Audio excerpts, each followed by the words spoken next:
Hello friends, कैसे हैं आप लोग। आई होप अच्छे होंगे और अपनी पढ़ाई भी अच्छी तरीके से कर रहे होंगे। फ्रेंड्स, किरातार्जुनीयम में 37 श्लोक तक प्रसंग भावबोध व्याकरण सहित अच्छे से कंप्लीट हो गया है। अगर आपने नहीं देखा है तो इसी चैनल पर प्लेलिस्ट मैंने बना दिया है और प्लेलिस्ट में सभी वीडियोज़ को क्रम वाइज रख दिया है, आप जाकर देख सकते हैं। आज 38वें श्लोक को देखेंगे, अच्छे से इसको पढ़ेंगे, समझेंगे शब्दशः। और फ्रेंड्स, मेरा टेलीग्राम ग्रुप है, उसमें भी मैंने डिस्क्रिप्शन में लिंक डाल दिया है। अगर आप डायरेक्ट वहाँ से लिंक ओपन नहीं कर सकते तो उसको कॉपी करके आप टेलीग्राम ग्रुप से जुड़ सकते हैं। चलिए देखते हैं 38वें श्लोक का प्रसंग। अग्रिम 3 पद्यों में द्रौपदी के द्वारा राजा युधिष्ठिर की दुर्दशा का चित्रण किया जा रहा है।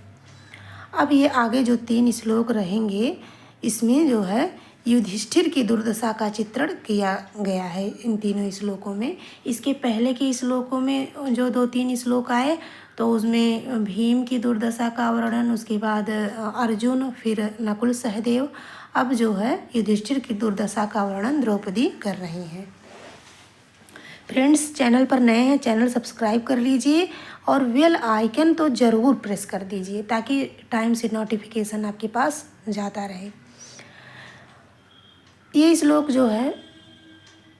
वंशस्थ छंद में है और वंशस्थ छंद का लक्षण है जतौ तु वंशस्थ मुदीरितं जरौ, जतौ तु वंशस्थ मुदीरितं जरौ, पुराधिरूढः शयनं महाधनं, विबोध्यसे यः स्तुतिगीतिमङ्गलैः, अदभ्रदर्भामधिशस्य शास्थलीं, जहासि निद्रां शिवैः शिवारुतैः। पुराधिरूढ़ शयनम महाधनम। महाधनम मतलब बहुमूल्य, शयनम माने सैया पर आरूढ़, पहले, और पूरा माने पहले पहले आप आरूढ़ होते थे यानी सोते थे। बहुमूल्य सैया पर पहले आप सोते थे। द्रौपदी कह रही हैं राजा युधिष्ठिर से कि पहले आप बहुमूल्य शैया पर सोते थे। विबोध्य से यह स्तुति गीति मंगल ही, यह मतलब वही आप युधिष्ठिर के लिए आया है।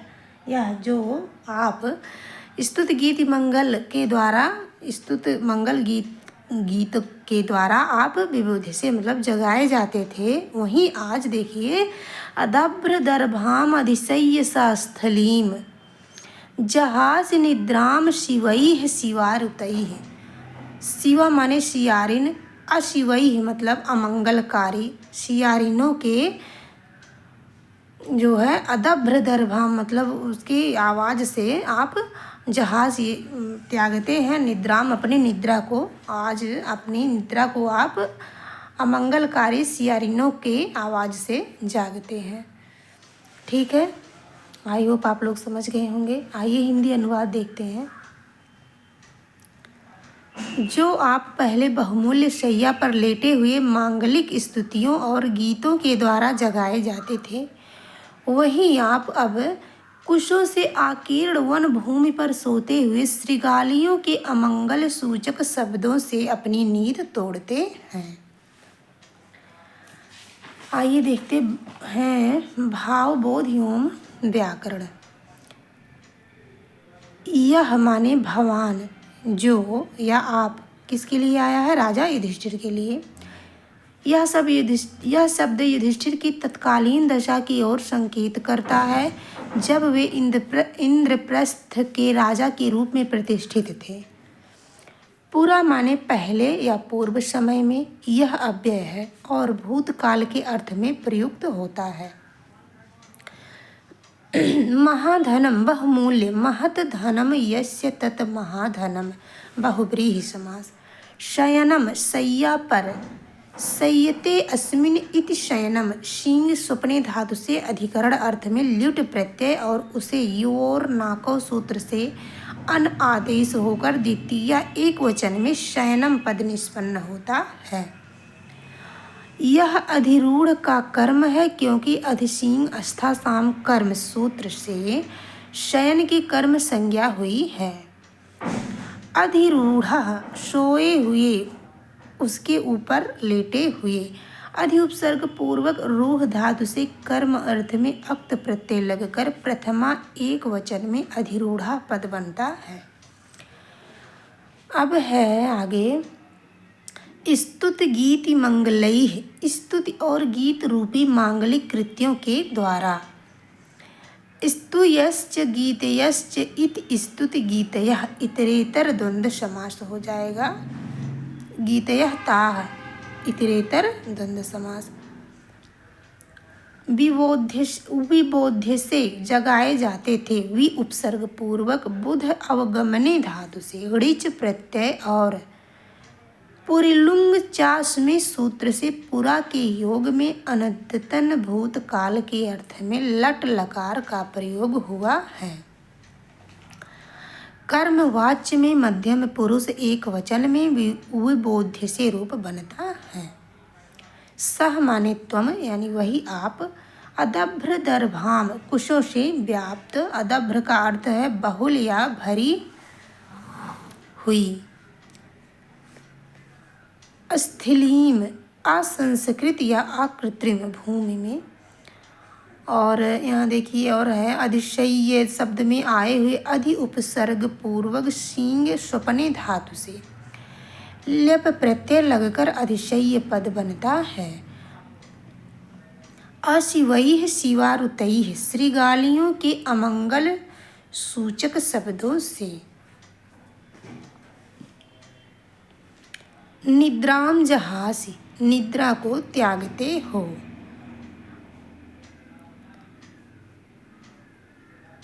यहाँ जुहोत्यादि गण की हा ओ हा के त्यागे धातु से लट लकार मध्य पुरुष एक वचन में जहास रूप निष्पन्न होता है। अलंकार है महाधनम शयनम और अदभ्र दर्भाम स्थिलीम अधिशय्य योम। स्तुति गीति मंगलैः विबोध्य से और अशिवैः शिवारुतैः निद्राम जहास इन विरुद्ध पदार्थों का वर्णन होने से विषम अलंकार है। गुण प्रसाद रीति वैदर्भी छंद वंशस्थ। आइए फ्रेंड्स एक श्लोक को और देखते हैं। प्रसंग है राजा युधिष्ठिर के शयन की दुर्दशा का वर्णन करने के पश्चात उनके भोजन की भी दयनीय स्थिति का इस श्लोक में निरूपण किया जा रहा है। अभी भी तो उनकी सोने का वर्णन हुआ कि किस तरह पहले सोते थे और आज किस तरह सोते हैं और जागते हैं, और पहले कैसे सोते जागते थे और आज किस तरह सोते जागते हैं युधिष्ठिर। अब उनकी खाने यानी भोजन की दयनीय स्थिति का वर्णन होगा आगे इस श्लोक में।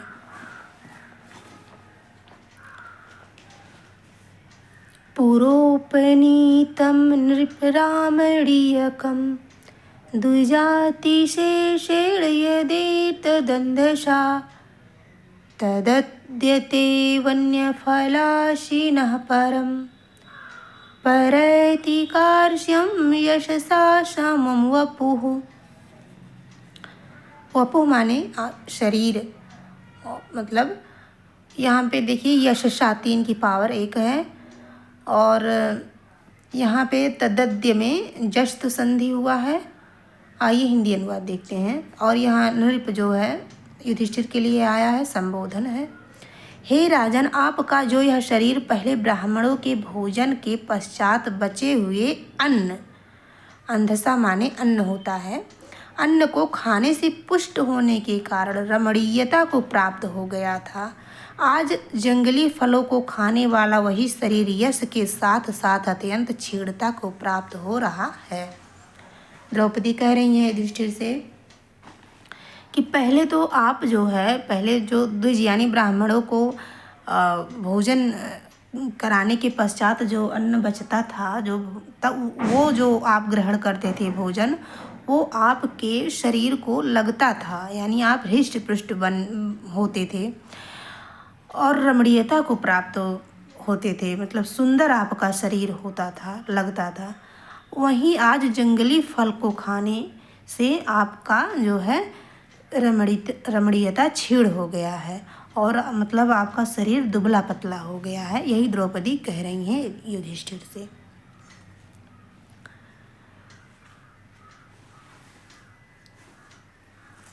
आइए देखते हैं भाव बोध एवं व्याकरण।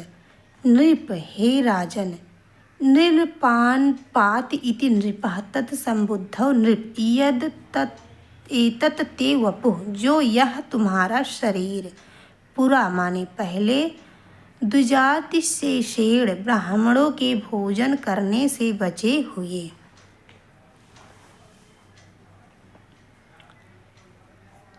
द्वे जाति एषाम ते द्विजातयः बहुव्रीहि समास हो जाएगा। और अंधसा माने अन्न से, इसमें अनुक्त कर्ता में तृतीया विभक्ति हुई है। भिस्सा स्त्री भक्तम अंधो अन्नमोदनो स्त्री, ये ऐसा अमरकोश में कहा गया है। रामणीयकम, रमणीयता को उपनीतम प्राप्त हो गया था। उपसर्ग पूर्वक णीय प्रापणे नी धातु से कर्म अर्थ में अक्त प्रत्यय लगकर द्वितीय एक वचन में उपनीतम पद बनता है। अद्य माने यह एक अव्यय है, इसका तात्पर्य वनवास की इस अवधि से है, यानी कि जो वनवास काल का समय चल रहा है उससे है अद्य संबंधित। वन्य फलाशिनः, जंगल के वृक्षों से उत्पन्न फलों को खाने वाला। और ते माने तब, तुम्हारा अर्थात युधिष्ठिर के लिए कहा गया है। तद वपुः, वह शरीर, यशसा समम, यश के साथ, सहयुक्त अप्रधान सूत्र से शह का अर्थ देने वाले समम शब्द के योग में अप्रधान यशस शब्द में तृतीया विभक्ति हुई है। परम कार्श्यम, अत्यंत दुर्बलता छीड़ता को। कृशस्य भावः कार्श्यम, कृश धातु से अनुपसर्गात फुल्ल छीव कृशो लाघा सूत्र द्वारा अक्त प्रत्यय लगकर बने हुए कृश शब्द में शय प्रत्यय लगकर द्वितीय एक वचन में कार्श्यम पद बनता है। परैति प्राप्त हो रहा है। परा उपसर्ग पूर्वक इड़ धातु का लट लकार प्रथम पुरुष एक वचन का रूप। अलंकार इस पद में सहोक्ति अलंकार है, जिसका लक्षण है सा सहोक्ति सहार्थस्य बलादेकम दिवाचकम। काव्य प्रकाश में इस तरह से इसका लक्षण दिया गया है। गुण प्रसाद रीति वैदर्भी छंद वंशस्थ।